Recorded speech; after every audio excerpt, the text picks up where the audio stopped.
Hello everyone, hope you're doing well and welcome back to the Baking Analyst channel. On this channel, we cover everything from cryptocurrencies to personal finance to economics as well as DeFi education. So if that sounds like something that's interesting to you, do consider leaving a like and subscribing to this channel. Today, we are announcing that our channel will be pivoting slightly and possibly to a greater degree in the future. The reason for this is, as you can tell, DeFi is not doing very well, so we will be focusing more on things like cryptocurrency news and covering what exactly is going on, especially as that is what most people want to know. So with that out of the way, let's jump right into today's content. Today, we will be talking about the topic of is DeFi dead? Now, as we all know, and a large proportion of my subscriber base, as we can see, were here during the DeFi summer or DeFi bull run of last year. We would have known the days of APRs or interest rates of over 100%. However, unfortunately, that is no longer the case given the market conditions that we're in. Your governance tokens are going for pennies or even fractions of pennies now. And we are also seeing that even stablecoin yields nowadays are no longer even that attractive. And as we can see on stablecoins, we are doing around 6 to 9% at best.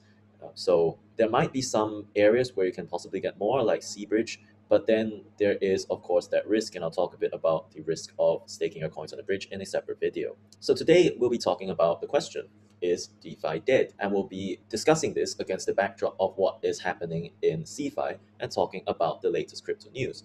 A lot of you have come out in the latest series of events. DeFi rugs are happening left, right, and center. You have governance tokens dumping to zero. So a lot of people are saying, DeFi is dead. Maybe CeFi is safer. So, let's discuss this, right? Is CeFi really safer? And what we've seen in the last few weeks is that, this whole crypto CeFi system is exactly the same as traditional finance. So what happens in traditional finance?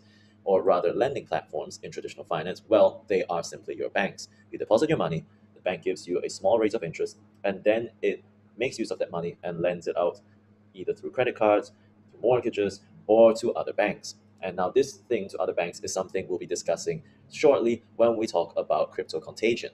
So this is a model of what happens in traditional finance. So in the past few weeks, we have seen Celsius pause withdrawals, Vauld pause withdrawals, and Voyager pause withdrawals. So that really begs the question, is any sort of centralized platform even safe anymore? Is the whole crypto space unsafe right now? Well, let's talk a bit about it. First of all, what on earth happened at Celsius? In a short summary, Ethereum was staked on the Celsius platform by users in the form of user deposits.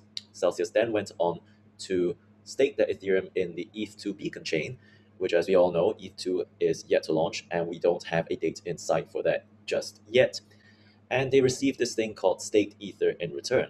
Now, they then used this as collateral on Aave and then borrowed against it to get, DAI, ETH, stablecoins, anything that they could then use to generate even more returns.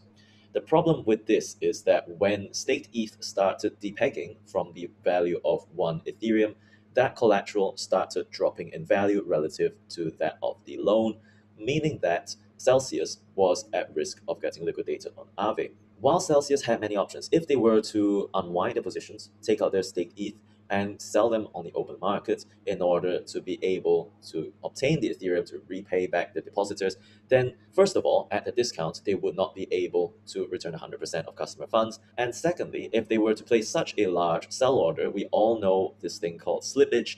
We get it ourselves in low liquidity DEXs. And if they were to do this on a DEX, for instance, that would worsen the DPEG and worsen their whole predicament. So in this case, banks do this kind of stuff with your money all the time. They put it in instruments that might have some risk of default, such as loans, and then they earn an interest on it and give you a small part of it. So in this case, this kind of risk taking is completely normal. However, the transparency and the way in which it is done might leave something to be desired. Now, what about the rest of them? What about Vault, Voyager, and all of this stuff? How did this all happen? Why is everyone pausing withdrawals? Well, one thing important for us to understand is this thing called contagion. Essentially, this is the situation wherein the collapse of one institution in a network causes the inability of others in the network to not be able to pay its debts and therefore default as well. So let's have a look at this model over here. This is called an incomplete structure. It shows how the interbank market works and how banks might borrow from each other. So let's say Bank B borrows funds from Bank A, Bank D borrows funds from Bank B, Bank C borrows funds from Bank D, and so on and so forth. Now let's say Bank A is impaired or collapses in some way. So let's say Bank A was exposed to 3 Arrows Capital, Bank A being Voyager or something. Now Bank C has loaned money to Bank A. So now that Bank A is unable to service its own debt, Bank C can be fairly certain that Bank A will be unable to service the debt it has at Bank C. And in turn, Bank D would be also unable to claim its debts from Bank C. Bank B will be unable to claim from Bank D. And similarly, Bank A will be unable to claim anything back from Bank B because they're all connected in this manner. So that's a very simplified explanation of how contagion works. So for instance, other firms may have loaned money to Voyager, they might have loaned money to Celsius as well. And now what is happening is they're realizing, hey, you know what, there's a part of our loan book that might not be repaid. So if everyone were to run for the exits, like everyone was doing when there was news that Celsius was pausing withdrawals, and then there were rumors floating around about KuCoin freezing withdrawals, and basically the whole centralized crypto space facing a massive bank run, then people would naturally want to look towards withdrawing their money. So probably along these lines, people like Vauld were like, okay, we might not be able to pay everyone out at the same time as a result of our exposures, and therefore we should pause withdrawals and figure out what to do in the meantime. So that is a brief summary of how contagion works. Now, a lot of people have been throwing this table around, and it shows that Alameda, which is Sam Bankman-Fried's company, FTX, has actually owed money to Voyager. I would contest that this is not such a big problem facing Alameda or FTX's ability to pay out depositor funds. Why?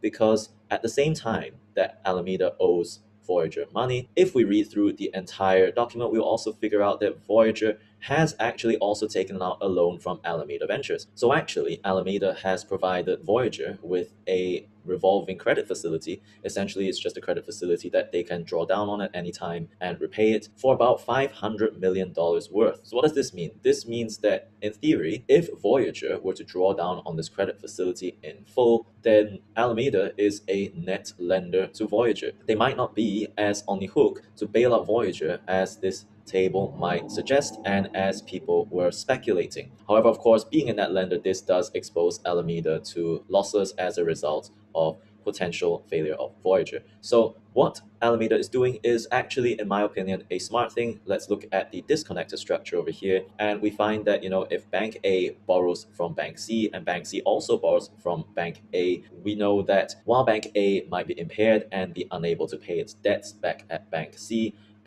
also has taken out a loan from Bank A and therefore also has the cash on hand. Therefore, it does not have the same liquidity issue as it would have had if it were in this kind of incomplete one-way relationship structure. All in all, I would say that this is not too big a concern on Alameda's end. However, this was an interesting read because now we're beginning to see that basically CeFi is doing the same thing as what they're doing in traditional finance. So now this all ties back to the question, is DeFi dead? Well, I will contest that not really. People just need to learn more about it. And while the returns at the moment are definitely not attractive as compared to what we saw a few months ago, at the end of the day, having all your assets on one of these ledger wallets and being able to transfer them at any time is certainly better than having your assets being frozen on an exchange because it has halted withdrawals as a result of any contagion event.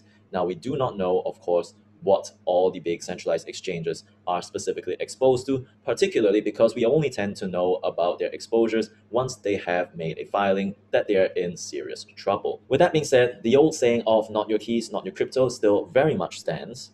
As long as we're able to understand what is going on in the CeFi market, we will see how precarious the whole situation could be, especially with contagion. So all in all, I hope this video has been informative and useful. If you liked it, do leave a like down below and consider subscribing to this channel. And with that being said, thanks for watching, and I will see you in the next one.